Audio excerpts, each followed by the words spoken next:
এই বস্তুটো আপত্তি চব জাগাত আমি গালি দিব নোৱাৰোঁ। চ' এটা কমন কুৱেশ্যন যোনটো মানে বেছিভাগ এজ এ টিউশ্যন মাষ্টাৰে শুনি থাকে, সেই কুৱেশ্যনটো আজি মই আপোনাৰ লগত ডিছকাছ কৰিম।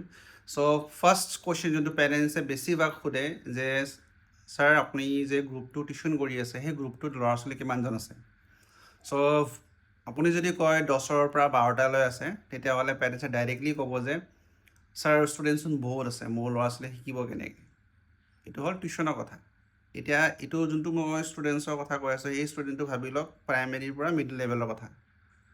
আৰু সেইখিনি ষ্টুডেণ্টছৰ পেৰেণ্টছে যেতিয়া আপোনাৰ হাইস্কুললৈ যাব, য'ত টিউশ্যন মাষ্টাৰে 20ৰ পৰা ওপৰত বা 15তকৈ ওপৰত টিউশ্যন লৈ মানে ক্লাছেছবোৰ কৰে, তাত কোনো আপত্তি নাই। আৰু এই বস্তুটো আপত্তি চব জেগাতে থাকিব লাগে, টিউশ্যন প্লাছ আৰু এটা ডাঙৰ ইনষ্টিটিউশ্যনত, যোনটো ধৰি লওক স্কুল বুলি কওঁ আমি, সেই স্কুলতো সেই প্ৰশ্নটো সুধিব লাগে যে ছাৰ বা মেম বা প্ৰিন্সিপাল, যে আপোনালোকৰ ক্লাছৰুমত ইমান ল'ৰা ছোৱালী কিহৰ কাৰণে হয়? এতিয়া একৰ্ডিং টু গভৰ্ণমেণ্ট ৰুল, এজন টিচাৰে বেছি 30জন ল'ৰা ছোৱালীক পঢ়াব পাৰে, কেপাচিটি। চবৰে কেপাচিটি থাকেতো, তো ভাবি লওক এজন টিচাৰে বেছি 30জন ল'ৰা ছোৱালীক পঢ়াব পাৰে।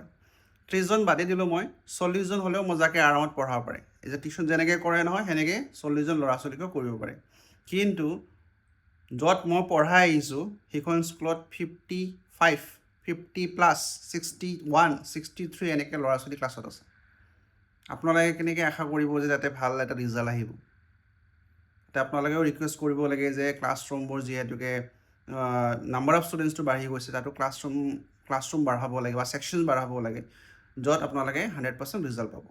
এতিয়া বিশেষকৈ নৰ্মেলি হাই স্কুলত বা মিডল লেভেলত কিমানখিনি প্ৰব্লেম পাই আছে টিচাৰে, মই এইটো গম নাপাওঁ।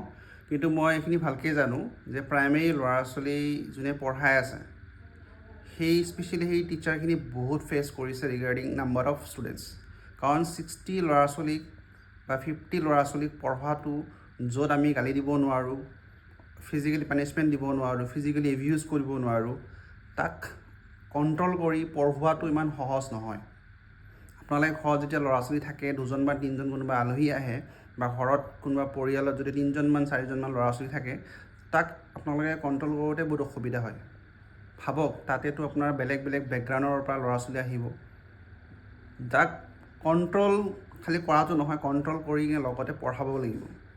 চ' সেইকাৰণে নাম্বাৰ অফ ষ্টুডেণ্ট যদি কমি যায়, টিচাৰে আৰু ভালকৈ এটেনশ্যন দিব পাৰে।